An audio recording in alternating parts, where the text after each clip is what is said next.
জয় গুরু। পৃথিবী সব জাতির পরে প্রতিহিংসা দাঁড়িয়েছে, তাই আমি সাইজের একটা জাতির পরে গান বলছি।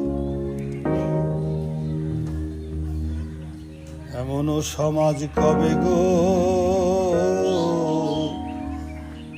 সৃজন হবে,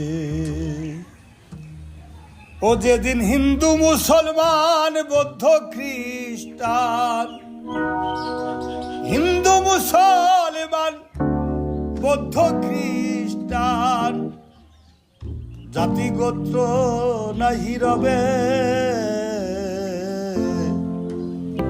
বলো দয়াল সৃজন হবে। এমনও সমাজ কবে গো সৃজন হবে।